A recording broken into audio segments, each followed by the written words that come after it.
할렐루야, 대단히 감사합니다. 우리 옆에 있는 분들과 인사하십시다. 할렐루야, 반갑습니다.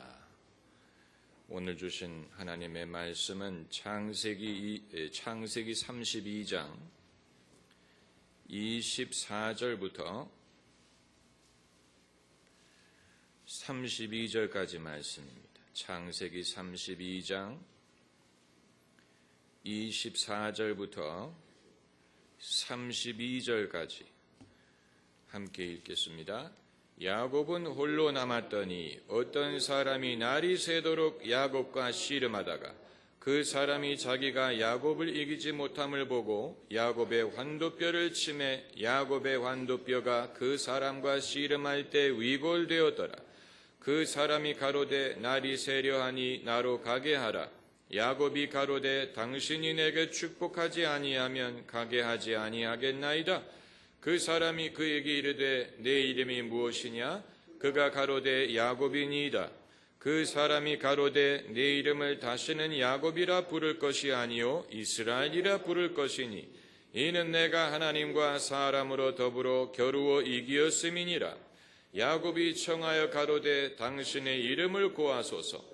그 사람이 가로되 어찌 내 이름을 묻느냐 하고 거기서 야곱에게 축복한지라. 그러므로 야곱이 그곳 이름을 브니엘이라 하였으니 그가 이르기를 내가 하나님과 대면하여 보았으나 내 생명이 보존되었다 함이더라. 그가 브니엘을 지날 때 해가 돋았고 그 환도뼈로 인하여 절었더라. 그 사람이 야곱의 환도뼈 큰 힘줄을 친 고로 이스라엘 사람들이 지금까지 환도뼈 큰 힘줄을 먹지 아니하더라. 아멘. 엘리베이터 안에서 어느 모녀의 대화를 엿들었습니다. 딸이 천주교회에서 영세를 받으려고 하는 모양이었습니다. 딸이 엄마에게 말하기를 미혼 증명서를 떼오래. 그랬더니 엄마가 그것 어디서 떼냐? 동사무소 가면 떼주냐? 딸이 말하기를 그리고 가족 증명서도 가지고 오래. 엄마가 뭐 그렇게 복잡하냐? 교회는 그냥 오라고 야단인데 천주교회는 뭐가 그렇게 대대하대? 딸이 또 말하기를 그리고 신부님이 올 때 이름을 하나 가지고 오래. 엄마가 그건 생일에 의해서 좌우되는 거 아니야? 그랬더니 딸이 그럴 수도 있는데 신부님이 이름을 하나 가지고 오래. 그리고 그 대화를 끝으로 저는 제 차를 타야 했기 때문에 그분들은 따라가면서 죄송합니다마는 대화가 재미있어서 그러는데 계속 들을 수 있을까요? 이렇게 할 수는 없는 노릇 아닙니까? 그러니까 이 처녀가 어떤 연유로 천주교에서 영세를 받으려고 한 건지는 알 수가 없지만 천주교회의 그 도도한 자세에 대하여 그 엄마가 못마땅하게 생각하는 것이 분명했고 또 신부님의 자세가 고압적이었던 것으로 보입니다. 그런데 실망스러웠던 것은 세례명을 세례받는 사람이 임의로 정해가지고 갖고 가는 것이었다는 것입니다. 이건 마치 남의 집에 저녁 초대를 받으러 가면서 도시락을 싸가는 것 같습니다. 또 시상식에 상을 받으러 가면서 자기 상품을 들고 가는 것과 같고 또 내 생일 파티에 가면서 내 생일 케이크를 들고 가는 것과 같은 그런 것입니다. 세례명을 세례를 베푸는 사람이 하나님의 영감에 의해서 지어줘야 될 게 아닙니까? 하나님의 영감은 아니더라도 세례를 베푸는 교회 측에서 이름을 지어주어야 그럴듯한데 그게 아니고 세례받는 사람이 임의로 이름을 들고 간다면 그건 별로 재미가 없는 것이죠. 극적이지가 못한 것입니다. 참고로 서양에서는 세례를 받을 때 별도의 이름을 들고 가는 것 같지 않은데 왜 우리나라는 이 서양식 이름을 지어야 되는 것인지 도무지 알 수가 없습니다. 그래서 갑자기 이 천주교 영세를 봤더니 뭐 이름이 스테파노로 변하지를 않나, 마리아로 변하지를 않나, 이런 식으로 우리도 좋은 이름들이 많이 있는데 김대건 신부 뭐 이런 분들도 성자로 추앙을 받았는데 왜 서양 이름을 그런 식으로 지어야만 세례명이 되는 것인지, 이름을 바꾼다는 사실은 대단한 사건입니다. 성경은 사람의 이름이 그 사람을 설명해 준다고 봅니다. 그래서 성경에 등장하는 대부분의 사람들의 이름은 그 이름이 그 사람을 설명합니다. 아담이라는 이름은 에돔이란 말과 같은 말인데, 에돔이란 말이 불타는 말이에요. red, 붉은색. 왜 하나님이 아담을 아담이라고 이름을 지었느냐? 진흙이 붉은색이기 때문입니다. 그러므로 에돔이란 말은 붉은색, 진흙이라는 뜻이고, 하나님이 진흙으로 사람을 만드셨기 때문에 사람의 이름을 아담이라고 지은 것이고, 그래서 아담이란 말이 히브리어로 불타, 진흙, 그리고 인간, 이런 의미를 가지고 있습니다. 아브라함의 이름도 그 인물의 운명을 보여주는 이름입니다. 열방의 아버지, 많은 민족의 아버지라는 이름이죠. 엘리야, 엘이란 말은 하나님이란 말이고, 야라는 말은 여호와의 준 말이에요. 그러므로 엘리야라는 이름은 여호와가 하나님이다라는 뜻입니다. 또 베드로라는 이름은 반석, 바위, rock, 이런 뜻이 아닙니까? 신앙의 인물의 인생의 중요한 부분에서 하나님이 그들의 이름을 바꾸어 주셨습니다. 그래서 아브라함이 되었어요. 아브라함이란 말은, 이 압이란 말은 아버지라는 뜻입니다. 아버지. 우리나라에도 이 아버지라고 하는데, 아버지, 많이 비슷합니다. 엄마라는 말이 거의 모든 문명에서 맘마, 엄마, 뭐 이런 식으로 이 아기들이 제일 먼저 발음하는 단어가 아마 엄마라는 뜻이기 때문에 엄마가 된 것이 아닌가 그렇게 보는데, 그 다음에 배우는 단어가 아빠, 그리고 그 다음에 배우는 단어가 이제 교회 다니는 사람의 경우에는 뭐 아멘, 그리고 나서 애들이 배우는 단어가 싫어입니다. 싫어. 자기의 의사 표현을 하기 시작하는 거예요. 싫어. 이 싫어라는 말을 하는 순간에 이 아이는 인격체로서 첫 발걸음을 내딛는다, 이렇게 보면 됩니다. 싫다는 의사 표명을 하면서 하나의 인격체가 되는 것입니다. 아브라함이란 말은, 이 아브람이란 말에서 아브라함이라고 그의 이름을 마치 그 리무진을 이렇게 익스텐드하는 것처럼, 이 스트레치 리무진, 이 자동차의 중간을 이렇게 길게 늘어뜨려 가지고 여러 명이 타는 리무진을 만드는 것처럼 하나님이 아브라함의 이름을 아브람으로 길게 해주시고 그 의미를 바꿔주셨죠.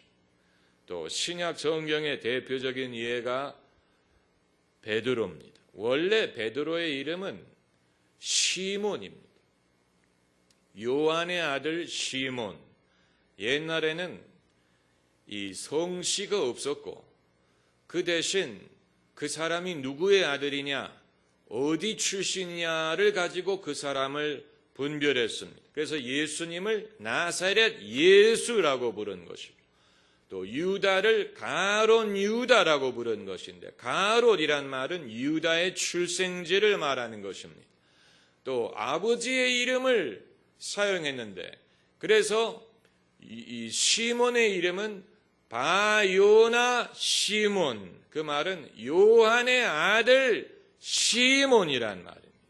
그것이 나중에 이제 성씨로 발전하지 않습니까? 그래서 이 영어권에서는 존슨, 폴슨, 이게 전부 다 존의 아들, 폴의 아들, 피터의 아들, 스칸디나비아에서는 약간 변형이 돼서 젠센, 존의 아들이란 말이고, 또 러시아에서는 이반이란 말이 러시아로 요한이요, 비치란 말이 아들이란 말이 이바노비치, 요한의 아들, 이렇게 된 것이고, 또 그것이 이 스코틀랜드 같은 데서는 맥아더라는 말은 아더의 아들이라는 말이죠. 맥아더.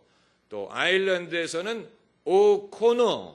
코너의 아들, 오라는 말이 누구의 아들이라는 뜻이죠. 이런 식으로 성씨라는 것은 원래 누구의 이 자손이다, 또 어디 사람이다, 여기에서 이제 비롯이 됐는데, 시몬의 이름은 요한의 아들 시몬이었는데, 마태복음 이 16장에 그가 위대한 이 신앙 고백을 한 다음에 주는 그리스도시요 살아계신 하나님의 무엇이로소이다? 아들이로소이다 라고 신앙 고백을 한 다음에 예수님이 요한의 아들 시몬아 내가 복이 있도다, 이것을 너에게 알게 하는 이는 혈육이 아니요 하늘에 계신 내 아버지시니라. 내가 너에게 이르노니 너는 베드로라. You are Peter. 너는 반석이다 라는 뜻이요. 너는 베드로라. 이 반석 위에 내가 내 교회를 세우리니 음부의 권세가 이기지 못하리라. 얼마나 멋있는 말씀입니다. 예수께서 베드로의 신앙 고백을 들으시고 요한의 아들 시몬아 내가 복이 있도다. 진짜 복이 있는 사람은 이처럼 혈육에 의해서 판단하는 것이 아니고 하늘에 계신 하나님이 우리로 하여금 예수님이 누구신지를 알고 믿도록 도와주시는 사람이 정말로 복이 있는 사람이에요. 그래서 예수님이 베드로를 축복하신 것, 너에게 복이 있도다. 그리고 하신 말씀이 너는 베드로라. 그때부터 시몬을 베드로는 헬라어 말이고 이 히브리어로는 같은 말이 무슨 단어입니까? 게바. 이 히브리어로 반석이란 말이 게바입니다. 영어로 하면 sefer.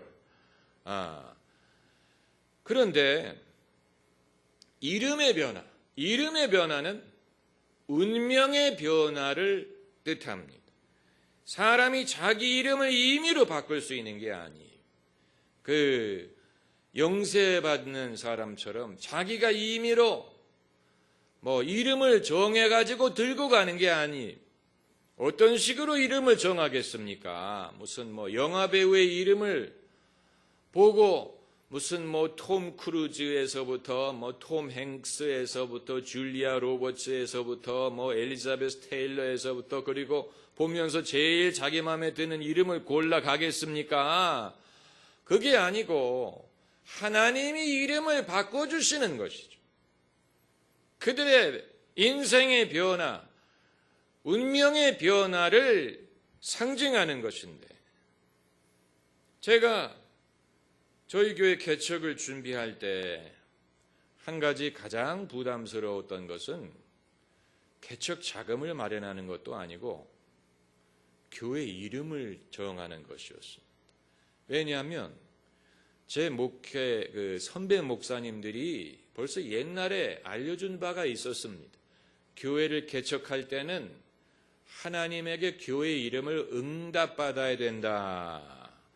그래서 이 임의로 교회 이름을 지을 수가 없고 하나님이 응답을 해주셔야 되는데 언제 응답해 주실지 알 수 있는 것도 아니고 그래서 이제 기다리고 있는데 하루는 인터넷으로 제가 좋아하는 어느 외국 목사님의 설교를 듣고 있는데 그 설교 내용하고는 아무런 상관이 없이 갑자기 제 마음속에 복음은 참 좋은 소식이다.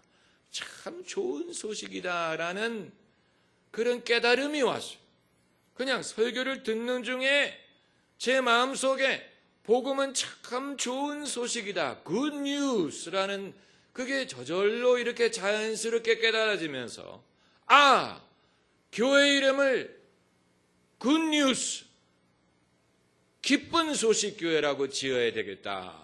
그러면서 저에게 떠오른 성경 구절이 누가복음에 있는 큰 기쁨의 좋은 소식을 너희에게 전하노라. 그 성경 구절이 떠올라서 그래서 저희 교회 이름을 기쁜 소식 교회로 짓게 된 것입니다. 그런데 이제 우리 교회의 경우는 새로운 이름을 정하는 것이었지만 기존에 있던 이름을 새 것으로 바꾸는 것은 그건 더 대단한 일입니다. 더 대단한 일이. 야곱이 하나님의 복을 받는 일이 이게 얼마나 대단한 것인지를 보여주는 것이 바로 오늘 본문에서 이 신비로운 이 존재가 이 사람인지 천사인지 하나님인지 알 수가 없습니다. 왜냐하면 어두운 밤에 일어난 일이기 때문에. 어두운 밤에 어떤 사람이 야곱과 싸웠다 그랬어요. 씨름을 했어요. 아마 달빛도 없었던 것 같아요. 그렇기 때문에 코앞에 있는데도 누군가가 자기와 씨름하는 것은 알지만 형상을 볼 수가 없었어요. 저는 이 구절을 생각할 때 가끔 제가 어렸을 때 아버님이 해주신 말씀이 기억이 납니다.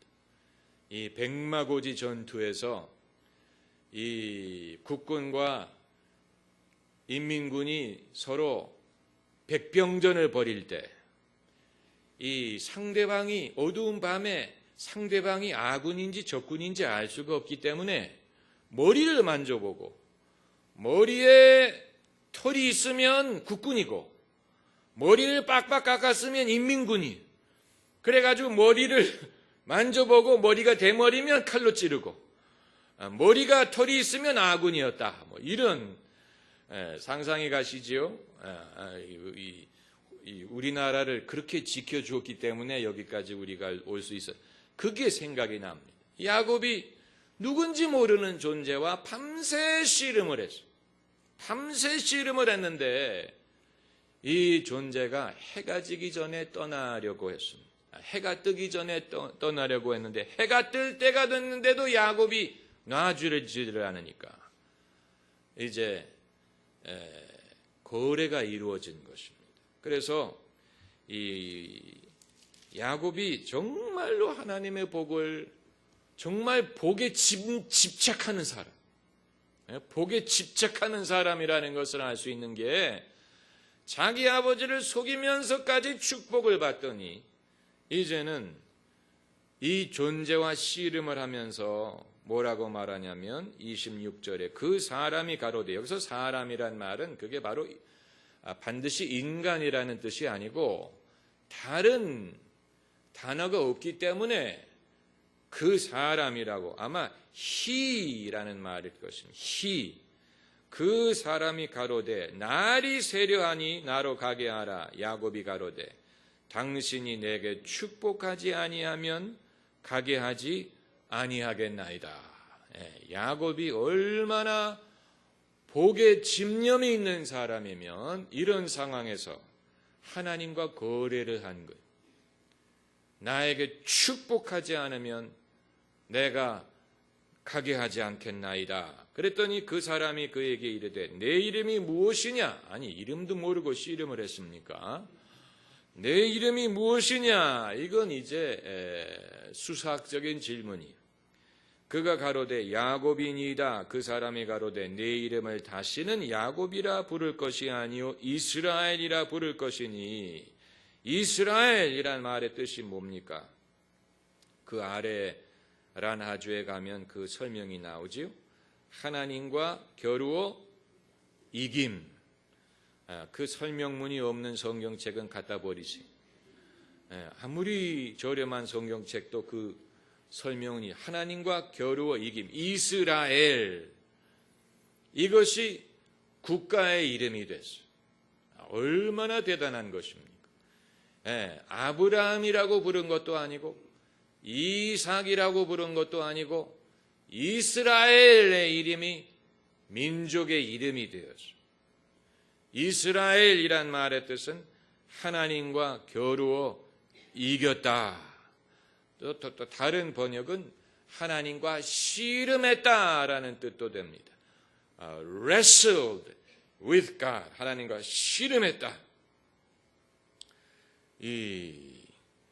여러분, 하나님이 주시는 축복을 우리가 잘 이해하고 있지 못하다는 것을 우리가 가끔 생각할 필요가 있습니다. 세상의 잣대를 가지고 축복을 판단하려고 하면 안 됩니다.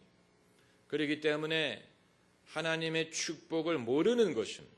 받았는데도 모르는 거예요. 축복을 받았는데도 모릅니다. 왜냐하면 세상의 잣대로 생각하기 때문에 내가 축복을 받았는지 안 받았는지 여러분 그것부터 먼저 재고 정리를 하셔야 됩니다. 과연 여러분이 복을 받았는지 그 복을 누리고 있는지 하나님이 얼마나 복을 주셨는지 도대체 우리가 누리는 복이 무엇인지 복에 근원 강림하사라고 하는데 아브라함에게 복을 주시고 복의 근원이 되게 하셨는데 도대체 이 복은 무엇을 뜻하는 것인지 우리가 생각을 해봐야 됩니다. 과연 내가 이 복을 누리고 있는가? 과연 내가 복을 받았는데도 그 사실을 모르고 있는 것이 아닌가? 그것을 과소평가하고 있는 것이 아닌가? 그것을 멸시하고 있는 것이 아닌가? 이걸 알아야 됩니다. 우리가 복을 받았는데도 불구하고 그것을 모르는 이유는 우리의 생각이 세상의 생각이기 때문에 생각이 아직 바뀌지 않았기 때문에 그렇습니다. 너희는 마음을 새롭게 함으로 무엇을 받아? 변화를 받아. 하나님의 선하시고 기뻐하시고 온전하신 뜻을 분별하도록 하라. 그 말을 의역하면 너희는 마음을 새롭게 함으로 변화를 받아 하나님이 주신 축복을 분별하라. 고도 말할 수 있는 것입니다. 마음을 새롭게 함으로 변화를 받아야 분별할 수가 있는 것입니다. 그런데 복을 받은 사람의 특징이 오늘 본문에 나옵니다. 복을 받은 사람의 특징은 28절에 있는 것처럼 내가 하나님과 사람으로 더불어 겨루어 이겼음이니라. 하나님과도 씨름해서 이겼고 사람과도 씨름해서 이겼다. 복을 받은 사람의 특징은 하나님과 사람들 앞에서 능력이 있습니다. 하나님이 그 사람을 함부로 다루지 아니하시고 사람도 그 사람을 함부로 취급하지 못합니다. 끝. 그 말은 더 이상 설명할 수 없습니다. 저도 잘 모릅니다. 그 이상은 저도 잘 모릅니다. 어떤 식으로 그게 나타나는지는 저도 잘 모릅니다. 그러나 분명한 사실은 야곱이 하나님과 사람으로 그 말은 하나님과도 씨름했고 사람과도 씨름해서 이겼다라는 하나님에게도 하나님과도 능력이 있고 하나님과의 관계에 있어서도 능력이 있고 사람과의 관계에 있어서도 능력이 있다는 얘기. 성경의 인물들이 바로 그렇습니다. 하나님과 사람과의 관계에서 능력이 있었어요. 미리암과 아론이 모세를 비난했더니 어떻게 됐습니까? 그들의 몸이 문둥병자처럼 휘어졌다 그랬어요. 이게 모세가 그렇게 한 게 아니. 그냥 그들이 모세를 비난했더니 하나님이 그들을 치셔가지고 몸이 문둥병자처럼 됐어요. 그래서 모세가 그들을 위해서 간구를 했어요. 그래서 하나님이 일주일 후에 다시 회복하게 하지 않았습니까? 그러니까 비록 모세가 이 완벽한 사람은 아니었지만 아무나 함부로 그를 비판할 수 있는 것이 아니었다는, 하나님이 모세를 지켜주시는 면이 있었어요. 심지어 가족으로부터도. 그렇다고 모세가 매사에 함부로 행할 수 있었느냐? 그건 아니죠. 모세가 무리바 물가에서 하나님의 거룩함을 드러내지 못했기 때문에 가나안 땅에 들어가지 못했죠. 하나님이 그것을 금하셨습니다. 그리고 모세가 하나님께 계속 간구했더니 하나님이 뭐라고 말씀하셨냐면, 이것으로 족하니 너는 다시 나에게 이 말을 하지 말아라. 더 이상 나에게 그거 말하지 말라. 얼마나 엄한 말씀입니까? 그만큼 모세에게 엄하신 분이지만 그럼에도 사람들이 함부로 모세를 비난하는 것을 하나님이 기뻐하지 않으셨어요.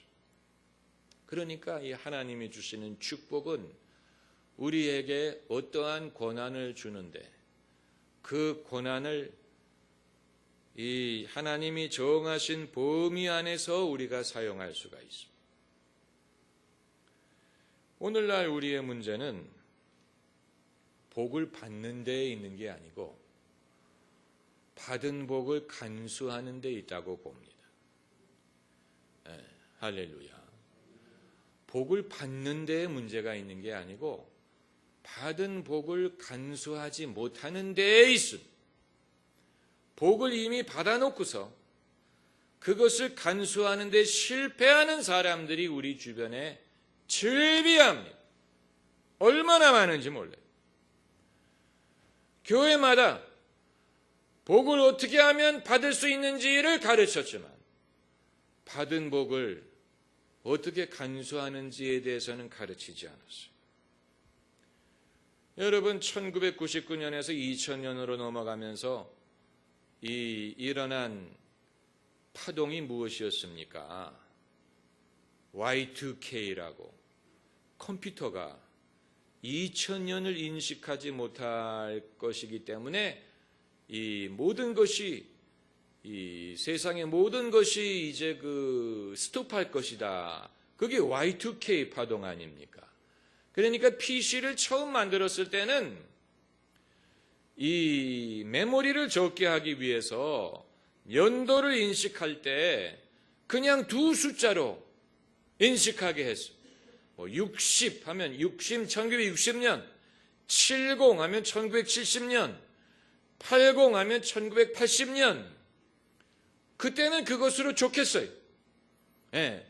컴퓨터가 그렇게 돌아간다는 것만 해도 사람들이 신기했어요. 그런데 그들이 미처 생각하지 못했던 것은 2000년이 되면 00이 되는데 컴퓨터가 00을 인식하지 못할 것이라는, 그게 2000년인지 1900년인지 1800년인지, 그래서 컴퓨터가 다운될 것이다. 여러분 기억 안 나세요? 12년 전에.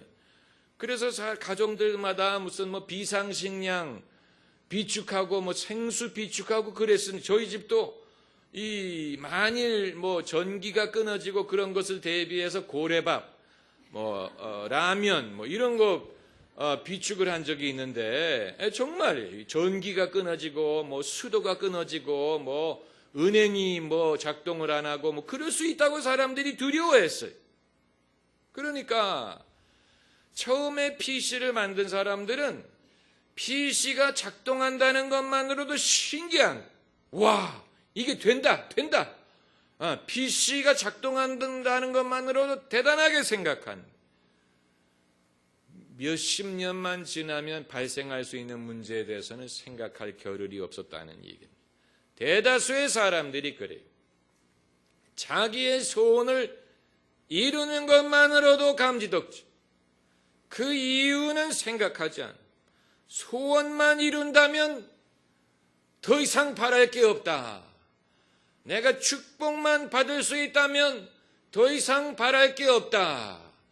내가 성공만 할 수 있다면 더 이상 바랄 게 없겠다. 다들 이렇게 생각하는데, 그러다 보니까 소원을 이루고 축복을 받고 성공을 거둔 다음에 그 다음에 어떻게 해야 될지를 모르는, 그 다음에 그것을 어떻게 간수할 수 있는지를 모르는, 그래서 복을 못 받은 게 문제가 아니고 복을 간수하지 못하는 데에서 문제가 생기는 사람들이 많아요.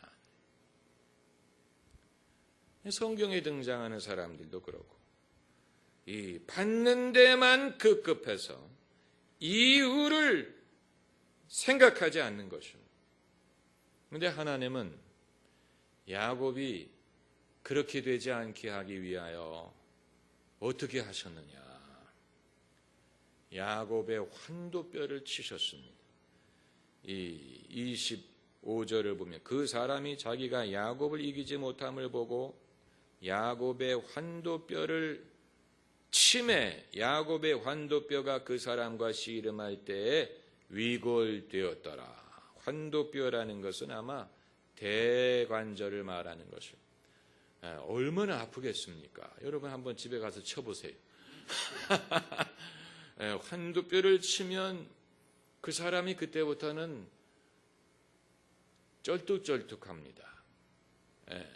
저희 아버님이 중년의 나이에 관절염을 앓으셔가지고 그 관절염을 돌아가실 때까지 앓으셨는데, 그래서 젊었을 때 테니스를 그렇게 좋아하시고 테니스를 잘 치셨는데 관절염 때문에 그렇게 좋아하는 테니스를 더 이상 치지 못했습니다.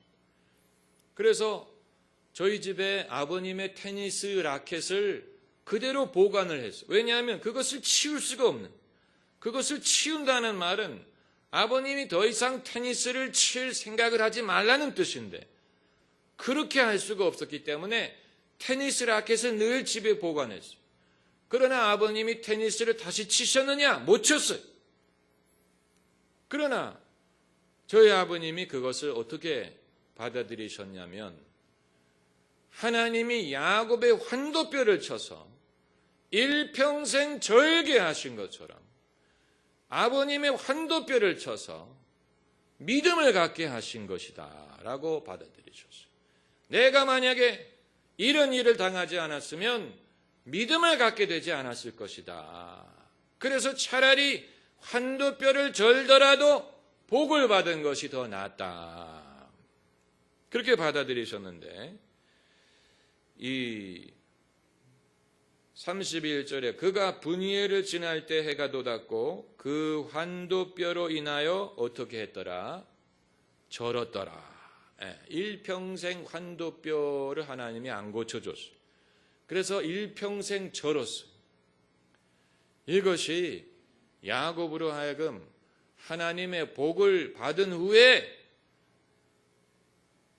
실족하지 않고 교만하지 않고 그 복을 잘 간수할 수 있도록 하기 위하여 하나님이 그에게 베푸신 은혜인 것입니다. 그가 저렇기 때문에 오히려 겸손할 수 있었고 교만해지지 않고 하나님이 주신 복이 그에게 복이 될 수가 있었던 것입니다. 여러분, 이것이야말로 진짜 축복인 것입니다. 할렐루야. 기도하십시다.